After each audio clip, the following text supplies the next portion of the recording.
Baik, terima kasih Anda masih bersama kami di acara Talkshow Sudut Pandang. Dan kali ini Sudut Pandang edisi khusus, edisi untuk memperingati 1000 hari Kiai Haji Abdurrahman Wahid atau Gus Dur.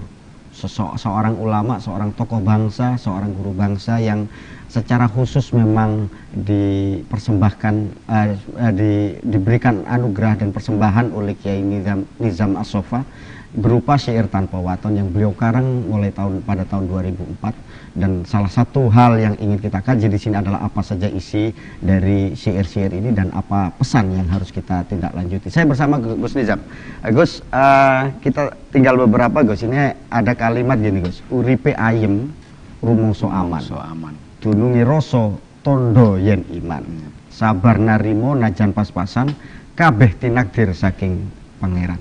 Menika sepertinya imbas, Gus ya. Imbas dari siapapun yang mengamalkan ajaran Islam dengan baik dan benar, maka akan menghasilkan cinta ilahi. Cinta ilahi. Ketika cinta kepada Allah dan Rasulnya itu didapat, maka tinakdir bagaimanapun, luar diri ini, kaya miskin, pejabat, dihormati orang atau dihinakan, semuanya itu sudah menjadi tidak berarti lagi. Jika memang hati sudah tertata, gitu ya. Tertata dan cinta kepada Allah dan Rasulnya. Artinya ibarat dunia hanya panggung sandiwara gitu. Itu betul-betul dilihat oleh mereka-mereka seperti itu. Ya. Oke. Artinya memang kehidupan tenang, ketenangan hidup ini sebenarnya tidak dicari di mana-mana. Tidak, tapi di dalam diri kita sendiri. Dengan terus-menerus berzikir mengingat Allah. Zikir kepada Allah. Ini. Terus, Gus. Kelawan konco tululan tonggo, ini sisi sosialnya. Sisi sosial. Harus kang podo rukun, ojo dak siyo. Ojo dak siyo. Ojo dak siyo. Maksudnya apa, Gus? Jangan menyanyiakan. Okay. Jangan berbuat sesuatu yang merugikan orang lain. Kalimat dak ini kalimat negatif, ndak itu, bukan? Bukan, dak siyo ini satu kata sebetulnya. Oh gitu. Ojo dak siyo ini jangan suudon. Oh. Jangan berbuat yang nista dolim, itu dak siyo. Dak siyo itu perbuatan yang tidak menyenangkan orang lain. Oh, okay. Resek lah kalau resek. Kang podo rukun, ojo dak siyo. Ojo jangan berbuat yang tidak menyenangkan hati tidak orang lain. Iya. Karena itu semua adalah sunnah Rasul Kang Mulyo. Sunnah Rasul dari sisi hablum minan nas adalah selalu berbuat baik kepada siapa saja. Pokoknya makhluk Allah. Nabi Muhammad panutan kita. Ini intinya adalah kita sedang mengimplementasikan apa yang disarankan Rasul. Ingin ada lagi di sini dari syair yang tersebar yang disetel di beberapa masjid itu di sana ayung lakoni. Sebetulnya yang lebih tepat adalah kang ang lakoni. Kalimatnya kalimat berita, bukan kalimat perintah. Oh, jadi karena kalimat berita itu afsohu. Betul. Dari bandang ongkon. Minal amri. Iya. Nggak tahu sebetulnya dari sebelumnya juga saya selalu kang ang lakoni, tapi ketika yang ditangkap kemudian beredar itu kok itu keliru saya itu. Oh gitu. Saya rasa cuma sekali itu saya. Dan itu yang tersebar. Dan itu yang tersebar ternyata. Yang benar, yang lebih tepat kang ang lakoni sekabiani. Barang siapa yang melakukan keseluruhan isi pesan moral dari syaitan watan yang di atas tadi ini, maka Allah yang akan mengangkat derajatnya. Walaupun bukan orang, manusia, bukan siapapun, tapi Allah yang akan mengangkat derajatnya. Walaupun secara fisikly, secara zahir terlihat rendah atau hina di mata manusia, tapi mulia di mata Allah dan para malaikatnya. Insyaallah. Anang makom, derajat. Ini makom ini bukan kuburan, tapi kedudukan di sisi Allah. Makom mahmudah. Iya. Terkenal di langit walaupun tidak terkenal di bumi. Tinggi di langit derajatnya walaupun rendah derajatnya di bumi menurut manusia. Iya. Ya kalau bisa sih pada tinggi. Dua-duanya. Tapi yang paling penting sebenarnya lebih di langitnya. Terkenal di langit daripada di buminya. Jadi menurut saya Gus, kalau sekarang musim pencitraan itu sebenarnya ada Gus. Ada saking iki. Oh enggak BKP didelok terakhir Gus. Lamun palastra ing pungkasane ora kesasar rohan sukmani dan kadang Allah swarga manggone utuh mayite uga ulese. Ketika akhir hayatnya telah meninggal. Palastronya apa? Palastro itu meninggal. Oh. Ketika meninggal di akhir hayatnya, maka tidak tersesat roh dan jiwanya. Karena itu sebenarnya esensi hidup. Betul. Itu. Di samping karena sudah hafal jalan pulang.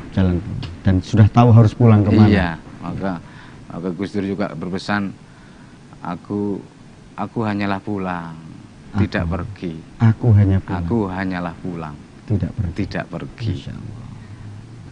Meninggalnya itu aku hanyalah pulang, tidak pergi. Beda Gus ya. Beda. Pulang dengan pergi. Beda, pulang dengan pergi. Dan ini pulang itu jangan di aku ini loh pulang, nggak pergi. Wahai kalian yang aku tinggal, jangan merasa aku tinggal, aku nggak pergi. Aku ada. Aku ada. Mungkin di belakang kalian justru ya. Walakinnakum tash'urun, walakin la tash'urun itu. Dan salah satu adanya itu ada syair waton. Mudah-mudahan ini menjadi obat kerinduan. Utuh mayit dan kadang Allah swarga manggone, Allah akan menyiapkan dan menunggu-nunggu siapa saja hambanya yang mengamalkan syaitan waton ini akan disiapkan surga tempat akhir hidupnya nanti. Jannatul ma'wa. Iya, jannatul ma'wa. Utuh mayit uga ulese ini sudah dibuktikan oleh beliau Gus Dur. Benar-benar utuh mayit dan ulesnya. Intisari dari syaitan waton ini saya simpulkan ingin mengajak semua di sini sudah pokoknya manusia, bahkan dan jin, mengajak untuk ngelahirakan jiwa Muhammad lan mujudaken pakarti ning Gusti, melahirkan jiwa Muhammad dan mewujudkan pakarti ilahi. Jiwa Muhammad adalah, kita semua tahu sosok Nabi kita adalah manusia yang berjiwa suka tidak suka di dalam hal positif. Tidak suka di dalam hal positif. Maklum buatan majhul. Iya. Suka menolong, tidak suka ditolong. Suka memberi, tidak suka diberi. Maka beliau mengharamkan keluarga dan anak keturunannya untuk menerima zakat itu diantaranya. Pengertiannya. Iya. Walaupun seakan-akan berbicara menyampaikan pesan, walaupun kami ini miskin duniawi materi, janganlah kalian kasihan kepada kami soal sandang pangan papan. Jangan. Kami walaupun miskin, kami dilarang untuk meminta-minta toh ini kepada manusia. Iya. Dan melahirkan lan mujudaken pakarti ning Gusti dan mewujudkan pakarti ilahi, dalam arti kita harus menyandang baju kebesaran asma-asma Allah, Ar-Rahman, Ar-Rahim. Seperti guru kita Gus Dur ini, Abdurrahman Haqqon. Abdurrahman Haqqon. Iya, betul-betul Abdurrahman. Hamba. Baju Ar-Rahman telah disandang oleh Gus Dur sebagai penyayang. Sebagaimana Muhammad Abdullah Haqqon. Abdullah Haqqon. Benar-benar Abdullah dalam arti yang hakiki sesungguhnya. Kiai Haji Abdurrahman Wahid pun juga demikian, Abdurrahman Haqqon, hakikatnya yang sebenarnya, hakiki yang sebenarnya, sehingga dia hidup di dunia ini menjalankan peran Ar-Rahman di bumi, peran sebagai penampakan Ar-Rahman, fenomena Ar-Rahman di bumi.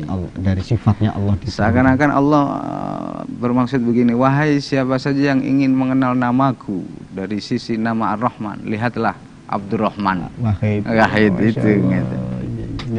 Abdurrahman Haqqon. Alhamdulillah, dan memang akhirnya kita bisa cari titik temu syair tanpa waton dengan Gus Dur. Iya. Justru tidak pada siapa yang melantunkan, tapi justru kepada intisari pesan moral yang ada di sini, sehingga Abdurrahman Haqqon. Abdurrahman Haqqon. Kita adalah sedang menjalankan fungsi kerahmanan dari Allah kepada sesama manusia di bumi ini. Asyhadu an la ilaha illallah wa asyhadu anna Muhammadan Rasulullah wa asyhadu anna Gus Dur Abdurrahman Haqqon. Ya, dan aku bersaksi bahwa Gus Dur, sesungguhnya Gus Dur itu Abdurrahman. Asyhadu anna Muhammadan Abdullah wa rasuluh. Wa asyhadu anna Gus Dur Abdurrahman. Alhamdulillah. Ini Gus, matur suwun Gus. Terima kasih. Saya kira masyarakat akan merasa senang dengan penjelasan-penjelasan panjenengan, dan semoga syair ini bisa menginspirasi orang-orang untuk menjadi lebih lembut di dalam berdakwah, lebih rohman, lebih sayang kepada semuanya, dan termasuk kepada seluruh masyarakat Indonesia. Dalam ukhuwah Islamiyah juga ukhuwah insaniyah, ukhuwah basyariyah. Mudah-mudahan menjadi sesuluh pembukaning kalbu. Sesuluh pembukaning kalbu. Amin. Gus, ada rencana diterjemahkan bahasa Inggris, Gus? Beberapa teman sudah menerjemahkan berbagai bahasa, Inggris, Prancis, Jerman, dan cuma masih belum bagus ya. Gitu. Oke, baik. Nanti kita siap untuk bisa melanjutkan. Dan para pemirsa, luar biasa. Ternyata memang benar syair tanpa waton ini memang ada Gus Dur di dalamnya. Sisi pesan moral yang dipersembahkan, yang dilukis oleh Gus Nizam melalui syair-syair tanpa waton ini menggambarkan bahwa bagaimana manusia harus benar-benar merasa menjadi hamba Allah, dan bagaimana kita bisa melaksanakan perintah dan pesan-pesan sunnah Rasulullah Shallallahu Alaihi Wasallam. Oleh karena itu, sepeninggal Gus Dur, kita harus melanjutkan apa yang telah beliau contohkan kepada kita. Sebagaimana Gus Dur juga memberikan contoh bagaimana beliau melanjutkan pesan-pesan Rasulullah dan bagaimana pelaksanaan kita dari para perintah-perintah Allah. Terima kasih kepada Gus Nizam, sekali lagi terima kasih, dan saya Hakim Jaili, mohon maaf apabila ada kata-kata yang kurang benar, dan kita akan berjumpa kembali dalam talk show sudut pandang yang akan datang. Wallahu muwaffiq ila aqwamit thoriq. Wassalamualaikum warahmatullahi wabarakatuh.